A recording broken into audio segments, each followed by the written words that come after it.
누가복음 21장 오늘 마지막 부분 보겠습니다. 29절로 38절까지 말씀입니다. 한 목소리로 같이 읽습니다. 시작. 이에 비유로 이르시되 무화과 나무와 모든 나무를 보라. 싹이 나면 너희가 보고 여름이 가까운 줄을 자연히 아나니 이와 같이 너희가 이런 일이 일어나는 것을 보거든 하나님의 나라가 가까이 온 줄을 알라. 내가 진실로 너희에게 말하노니 이 세대가 지나가기 전에 모든 일이 다 이루어지리라. 천지는 없어지겠으나 내 말은 없어지지 아니하리라. 너희는 스스로 조심하라. 그렇지 않으면 방탕함과 술 취함과 생활의 염려로 마음이 둔하여지고 뜻밖의 그날이 덫과 같이 너희에게 임하리라. 이날은 온 지구상에 거하는 모든 사람에게 임하리라. 이러므로 너희는 장차 올 이 모든 일을 능히 피하고 인자 앞에 서도록 항상 기도하며 깨어있으라 하시니라. 예수께서 낮에는 성전에서 가르치시고 밤에는 나가 감람원이라 하는 산에서 쉬시니 모든 백성이 그 말씀을 들으려고 이른 아침에 성전에 나아가더라. 아멘.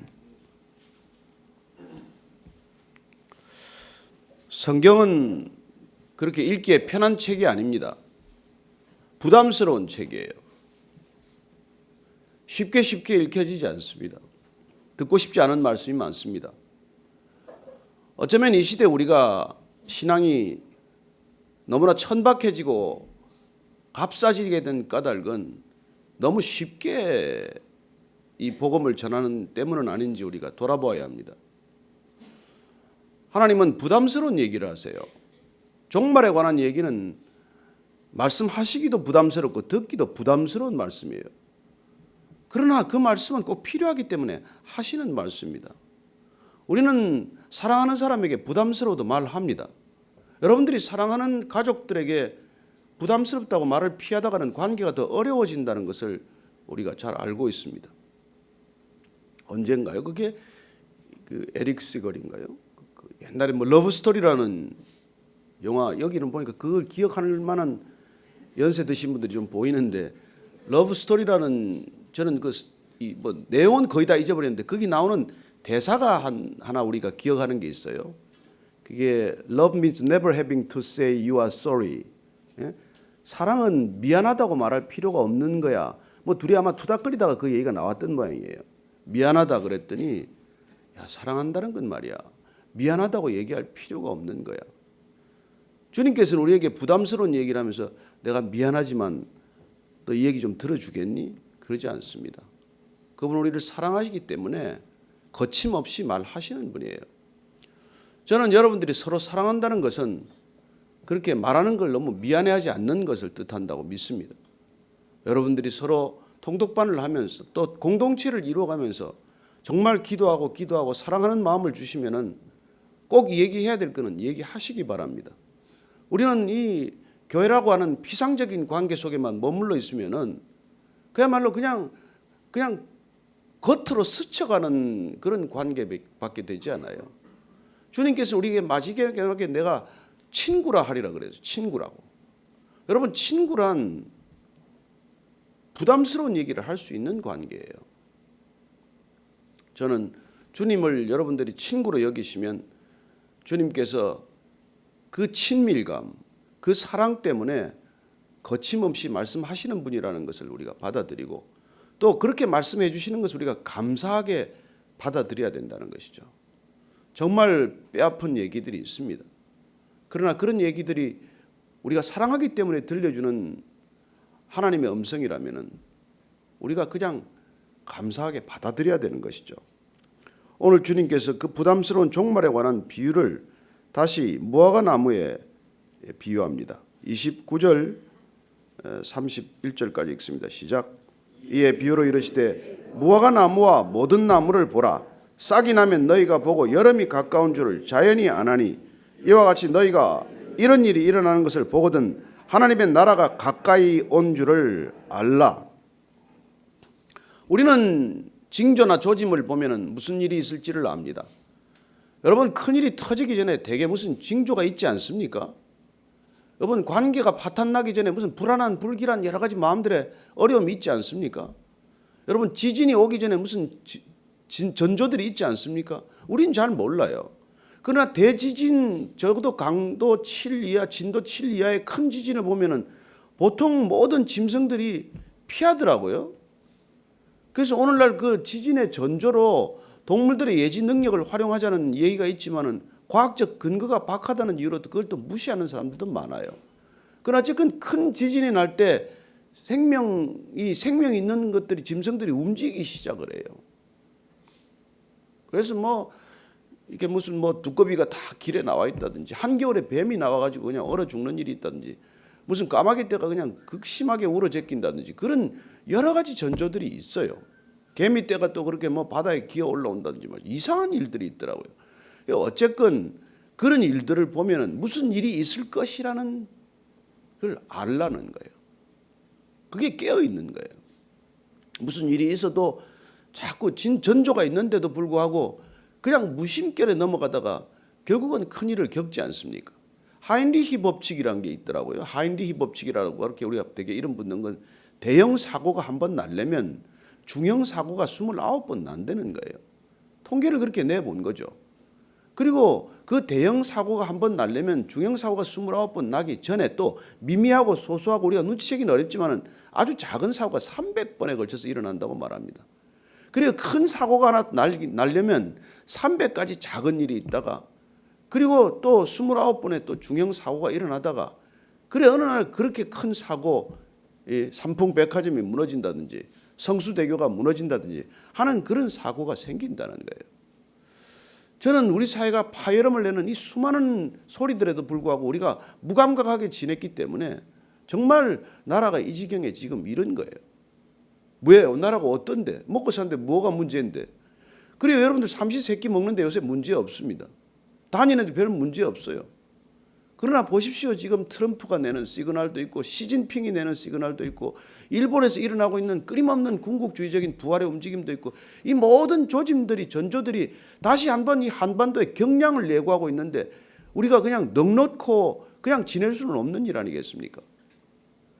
그런데도 불구하고 그냥 이 국내 정치에 몰입해서 말이죠. 나라의 대권을 잡겠다는 사람들은 정책적인 비전은 없고 이 파도를 어떻게 회전하겠다는 비전은 없고 어떻게 하겠습니까? 이게 본 사람이 기도하는 거고 본 사람이 엎드리는 것이죠. 우리가 이 자리에 엎드려서 나라를 걱정하는 까닭은 주님께서 진짜 이 긍휼히 여겨주지 않으면 다시 한반도에서 커다란 불길이 치솟게 되어 있으니까 주님께서 물로 다시 심판하지 않겠다고 하셨지만 불은 언제든지 심판의 가능성을 두고 있는 것 아닙니까? 그래서 우리가 아침마다 이렇게 애태워서 기도하는 까닭도 주님이 불쌍히 여겨주지 않으면 이 나라에 무슨 소망이 있냐는 것이죠. 그런 종말의 때가 오는 것을 보고 어떻게 모를 수가 있냐는 거예요. 무화과 나무에 잎이 푸르러지면 여름이 오고 있다는 걸 왜 모르냐는 거예요. 그리고 모든 나무가 그러지 않습니까? 저는 사실 계절적으로 지금 이때가 제일 좋아요. 여러분 하루하루를 보면은 나무의 색깔이 달라지지 않습니까? 우리가 그린이라고 말하지만 그린이라는 색깔이 수없이 많은 그린이 있다는 걸 요새 이 계절에 우리가 알지 않습니까? 하루하루 그린의 색깔이 짙어지는 것. 그렇게 무수한 그린의 스펙트럼이 있다는 걸 이걸 우리가 보면은 이 그린이 짙어지는 걸 보면서 날씨가 점점 따뜻해지고 봄이 깊어지고 여름이 다가온다 이런 걸 다 알 수 있게 주님께서는 해두셨다는 것이죠. 이와 같이 너희가 이런 일이 일어나면 하나님의 나라가 가까이 온 줄을 알라는 거예요. 하나님의 나라가 가까이 온 줄을. 아니 뭐 2000년 전에 이 말씀하시더니 2000년 동안 별일 없는데 무슨 일이 있겠습니까?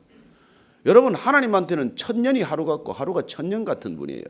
주님 지금 이틀 참으셨어요.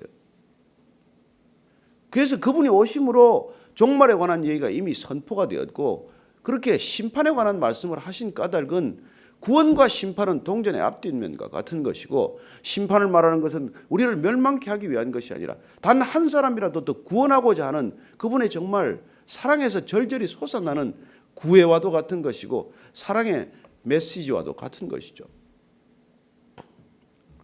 그래서 내가 진실로 너에게 말하노니 이 세대가 지나가기 전에 모든 일이 다 이루어지리라. 세대가 지나가기 전에 모든 일이 뭐 다 이루어졌습니까? 하나도 이루어진 게 없지 않습니까? 아니요. 주님께서는 70년에 멸망할 예루살렘의 멸망과 인류의 멸망을 동일 선상, 동일 시기에 두고 보는 것입니다. 여러분 하나님께는 시간이 없어요. 우리가 가지고 있는 시간 관념에서 때로는 말하지 않습니다. 내가 너희와 항상 함께하겠다. 항상이 언젠데요? 그리고 그분의 시간을 우리가 이해하지 않으면 우리는 이 성경 속에 깊이 못 들어갑니다. 하나님의 나라가 가까이 왔다. 그리고 또한 이 세대가 지나가기 전에 이런 일이 일어나겠다는 거예요. 물론 이스라엘 예루살렘 멸망은 그 세대가 지나가기 전에 그런 일이 일어났어요. 그러나 동일하게 주님께서 말씀하시는 이 세대가 지나가기 전에 끝이 있다는 거예요. 그리고 이렇게 말씀하면 33절입니다. 시작. 천지는 없어지겠으나 내 말은 없어지지 아니하리라. 여러분, 말 한 번 우리가 입밭에 뱉으면 뭐 지나가고 마는 것이지 그 말이 어떻게 없어지지 않습니까? 그러나 저와 여러분이 한 말도 다 기록되어 있는 거 아십니까? 인간의 말은 사라지지 않습니다. 사람의 말도. 우리가 한번 이 공중으로 내뱉은 말은 영원까지 가는 거예요. 비록 우리가 다음 세대가 알아들을 수 없고 그 다음 세대가 이 말을 캐치해낼 수 없을지 몰라도 파장이 한번 시작이 되면 그 파장은 영원한 파장이에요. 주님께서 말씀하십니다. 내가 마지막에 내가 한 말로 내가 심판을 받을 것이다 말합니다. 내가 한 말을 내가 기억할 것이라고 말씀하십니다. 그만큼 인간의 말은 능력이 있는 말이에요. 하물며 하나님의 말씀은 어떻겠습니까? 빛이 있으라. 그 말씀으로 빛이 있었고 말이죠. 이 모든 것을 말씀으로 창조하신 분의 말씀, 그 말씀이 어떻게 없어지겠습니까? 그 말씀이 지금 살아있기에, 그 말씀이 영영하기에 지금도 빛이 있는 거예요. 그래요. 그분의 말씀이 곧 생명이기 때문에 우리에게 생명 있는 것들을 다 지으시고 인간에게 번성하라. 그렇게 말씀하셨기에 우리는 여기까지 온 거예요. 하나님의 말씀은 영원히 사라지지 않습니다. 그리고 천지는 없어지겠지만은 그 말씀, 그 로고스, 그 생명, 그 빛은 사라지지 않는다고 말씀하시는 것이죠. 예수님께서 마태복음 5장 18절 말씀에도 이렇게 말씀하고 계십니다. 산상순에서요. 진실로 너희에게 이르노니, 같이 읽습니다. 시작. 천지가 없어지기 전에는 율법의 1.1획도 결코 없어지지 아니하고 다 이루리라. 다 이루리라. 그리고 십자가에서 뭐라고 하십니까? 다 이루었다. 저는 주님이 다 이루셨다는 게 빈말이 아니라는 것을 기억하시기를 바랍니다. 그분은 다 이루셨습니다. 우리는 그분이 다 이루신 것을 지금 보고 있는 거예요. 발람이라고 하는 약간 좀 사기성이 있는 선지자지만 그 사람도 또 자기 수준 이상의 말을 해요. 민수기 23장 우리 19절 말씀 잘 아시죠? 한번 찾아서 읽어보십시오. 민수기 23장 19절. 이거 아마 외운 사람들 많을 거예요. 같이 읽습니다. 시작.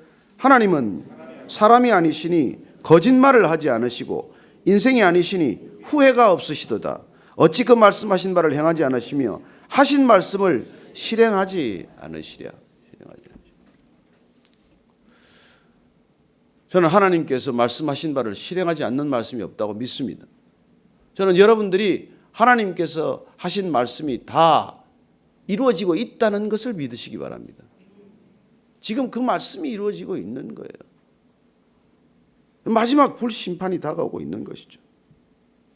그러나 이런 종말에 관한 것을 우리 겁주려고 하는 겁니까? 야, 끝이야, 끝. 그래서 우리를 낙심시키려고 하는 것입니까? 아니, 종말에 관한 얘기, 심판에 관한 얘기는 늘 시간에 관한 문제도 아니고 종말의 방법에 관한 문제도 아니에요. 사실 그 본질은 우리가 그 심판과 종말에 대해서 어떻게 살아내야 할 것인가에 관한 말씀입니다. 그런 종말론적 사고나 관점과 의식을 가지고 사는 사람은 어떻게 살아야 하느냐는 거예요. 주님은 늘 삶의 문제를 말씀하시는 것이죠. 그분은 살아있는 자의 하나님이십니다. 산 자의 하나님이세요. 아브라함의 하나님, 이삭의 하나님, 야곱의 하나님이라고 말씀하시는 까닭은 살아계신 분이고 우리가 영원히 살 존재이기 때문에 말씀하고 계신 거예요. 그러면 우리가 그분과 함께 영원히 살아가는 그 삶의 지경으로 넘어가기 전까지 어떻게 살아야 되느냐는 거예요. 그 얘기를 지금 오늘 해주고 계신 것이죠. 자, 34절입니다. 시작. 너희는 스스로 조심하라. 그렇지 않으면 방탕함과 술 취함과 생활의 염려로 마음이 둔하여지고 뜻밖의 그날이 덫과 같이 너희에게 임하리라.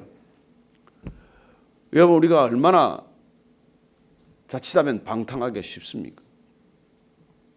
술 취하고, 그리고 무슨 걱정 근심이 그렇게 많은지. 여러분, 걱정 근심이라는 건 그냥 먹장 구름 같은 것 아닙니까? 한 조각 구름이 그냥 먹장 구름이 돼서 소나기로 변하는 걸 아시죠? 우리의 작은 염려도 우리 인생 전체를 파멸로 몰아가는 그런 근심이 될 수가 있습니다. 뜻밖의 많은 사람들이 그야말로 공황장애를 앓고 있고, 많은 사람들이 우울증, 조현증을 앓고 있고, 수많은 사람들이 정신적인 질환에 시달리고 있습니다. 지금 사실 정상인 사람이 몇 없어요. 보면은 다 무슨 정신분열증 증세예요. 이런 시대를 우리가 살아가면서 우리가 뭐 정말 뭘 우리가 근거로 우리가 회복해야 될 것입니까? 그래서 성경이라는 기준이 없으면 회복되지 않습니다. 저는 여러분들이 이 말씀 가운데 정말 염려로부터, 걱정으로부터, 근심으로부터 벗어날 수 있게 되기를 바랍니다. 예수 믿는데 어떻게 불행합니까? 예수 믿어도 불운할 수는 있어요. 사고 만날 수 있습니다. 병 생길 수 있습니다. 그러나 안심하십시오. 예수를 믿는 사람들은 병이 걸려도 행복해요. 예? 가진 게 없어도 행복해요. 부도가 나도 행복해요. 안 돼도 행복해요. 아니, 어떻게 그분과 함께 불행할 수가 있습니까? 저는 정말 여러분들이 아침마다 와서 너무 무거운 표정으로 앉아있으면 제가 마음이 무겁습니다. 좀 행복한 표정으로 오셔서. 여러분, 지금 밖에는 그냥 또 오늘 미세먼지 나쁨이에요. 숨쉬기도 어려워요. 제가 목이 아파요. 그러나 그런 일들이 우리의 존재를 불행하게 만들 수는 없어요. 저는 여러분들이 주님과 함께 동행하기 때문에 늘 사람들이 이해할 수 없는 행복이 차고 넘치게 되기를 축복합니다. 여러분 옆에 계신 분한테 얼굴 한번 보고 말씀하십시오. 행복하시군요. 행복하시군요. 그게 없으면 그날의 덫과 같이 우리에게 임합니다. 덫에 빠지듯이 임한다는 것이죠. 그리고 이날은 온 지구상에 거하는 모든 사람에게 임한다고 말합니다. 그런데 모든 사람에게 이 종말이 임한다고 해놓고 36절 읽습니다. 시작. 이러면 너희는 장차 올 이 모든 일을 능히 피하고 인자 앞에 서도록 항상 기도하며 깨어있으라 하시니라. 아니, 모든 사람에게 임하는 이 심판, 이 종말을 어떻게 피하라는 거예요? 능히 다 피하는데 또 우리는 앞뒤가 안 맞는 말 같지 않습니까? 그러나 그 모든 종말적 심판이 우리가 능히 피할 수 있는 까닭을 이렇게 말합니다. 첫째는 인자 앞에 서라는 거예요. 늘 주님 앞에 서 있으라는 것입니다. 늘 주님 손 붙들고 가라는 거예요. 늘 코람되어 그분 앞에 있는 신앙을 가지라고 말합니다. 그분과 상관없는 믿음이 아니라 늘 그분 앞에 있는 믿음. 두 번째 뭡니까? 항상 기도하라고 말합니다. 항상 기도하라. 항상 기도하라. 여러분, 사실 그분의 앞에 있을 때 우리는 그분의 임재의식 가운데 들어가게 됩니다. 그분이 나와 함께 한다는 이 놀라운 임재야말로 항상 기도하는 출발점이에요. 어떻게 항상 기도할 수 있습니까? 여러분들이 이 자리에서 기도하듯 기도할 수 없을지 몰라도, 여기서 기도하듯 그렇게 눈을 감고 기도할 수 없을지 몰라도, 눈을 뜨고 걸어가더라도, 아니 잠자리에 들더라도, 아침에 일어나더라도, 어느 순간이라도 그분을 의식하고 그분 앞에 있고 그분의 임재 안에 있으면 여러분은 기도하는 사람이 된 줄로 믿으시기 바랍니다. 여러분, 왜 잠자기 전에 기도합니까? 흉한 꿈 안 꾸기 위해서입니까? 아니죠. 그분이 함께하는 게 너무 감사한 가운데 잠이 드는 거예요. 여러분들 불면증에 시달리지 않게 되기를 바랍니다. 잠 안 오면 그분과 또 대화하십시오. 그분께 또 기도하십시오. 성경 꺼내 읽으십시오. 웬만하면 성경 읽다가 졸게 될 것입니다.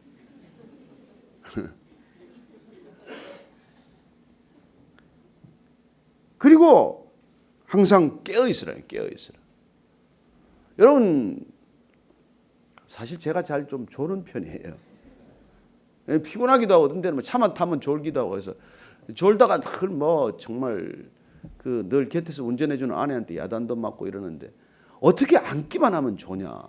어떻게 운전하면 좀 운전하는 사람과 대화할 생각을 하지 않고 당신은 그렇게 좋을 수가 있냐 이렇게 뭐 실례기를 하기도 하지만 그러나 눈을 부릅뜨고 있어도 눈이 감기는 걸 어떻게 합니까? 그러나 제가 깨어있다고 저는 믿습니다. 저는 자더라도 깨어있다고 믿습니다. 저는 늘 잠들면서 정말 꿈에 주님과 한번 다시 갈릴리 호숫가를 거닐었던 그런 환상을 다시 한번 보기를 갈망합니다. 저는 여러분들이 정말 이 마지막 시대를 살아가면서 기억하십시오. 오늘 뭐라고 말합니까? 이걸 기억하시라는 것이죠. 한 번 더 읽으세요. 한 번 더. 36절 시작. 이러므로 너희는 장차 올 이 모든 일을 능히 피하고 인자 앞에 서도록 항상 기도하며 깨어있으라 하시니라. 자, 37절 38절 읽습니다. 시작. 예수께서 낮에는 성전에서 가르치시고 밤에는 나가 감람원이라는 산에서 쉬시니 모든 백성이 그 말씀을 들으리고 이른 아침에 성전에 나아가더라. 이 말씀을 보면서 말이죠. 주님은 지금 이제 십자가를 지기 이제 일주일 남았어요.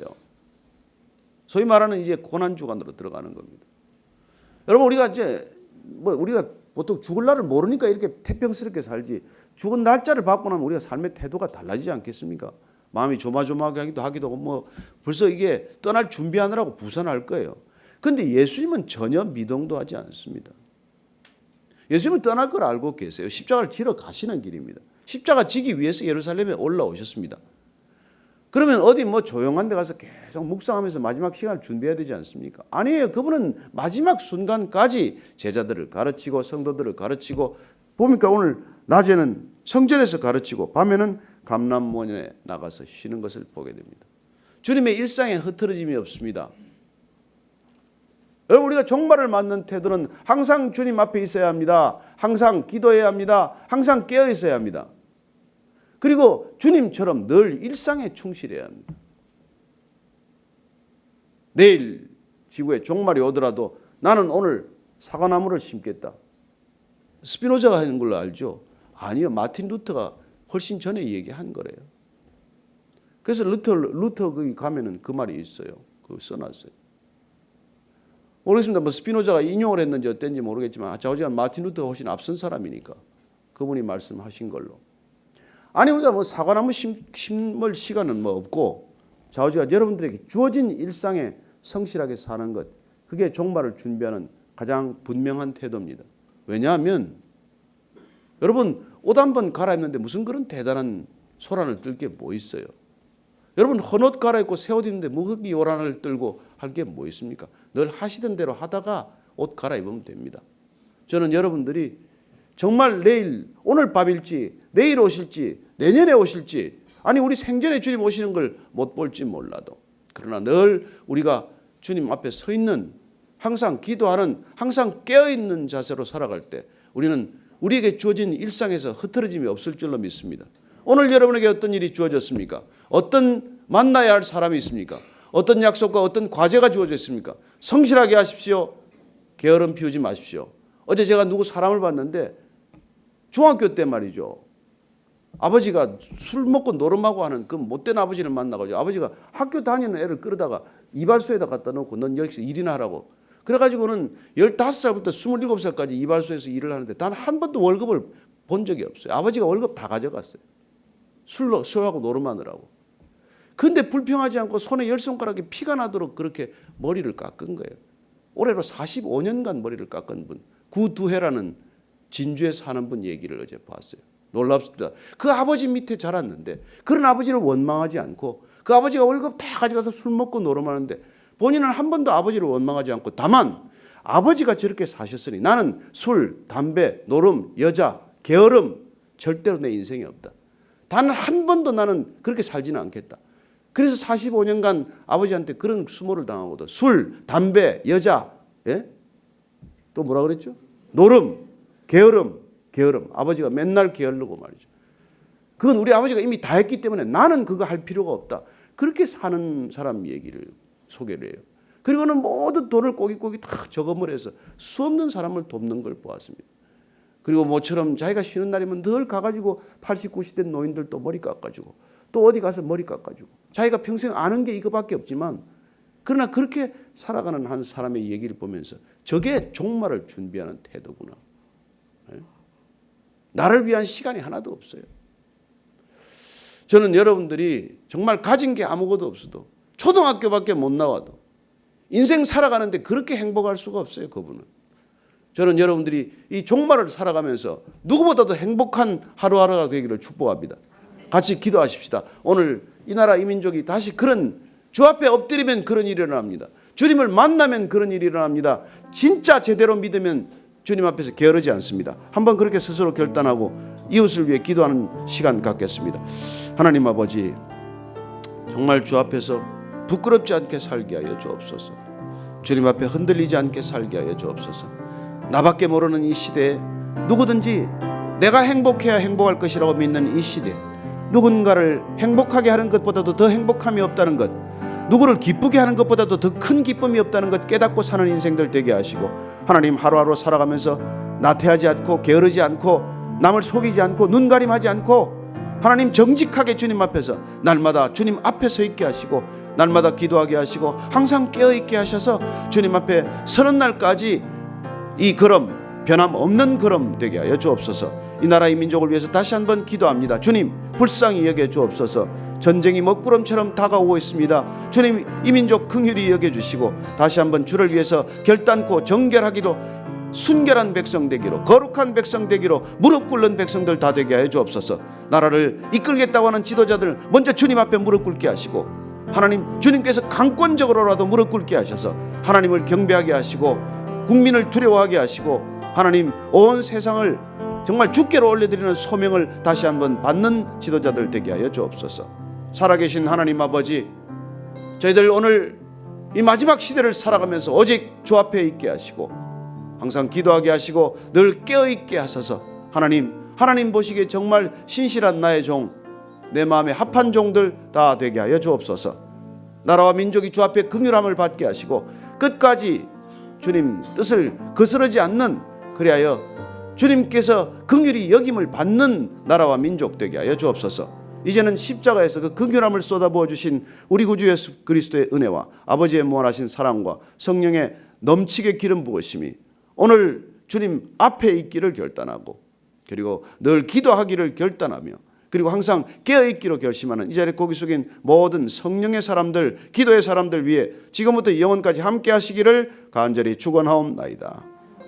아멘.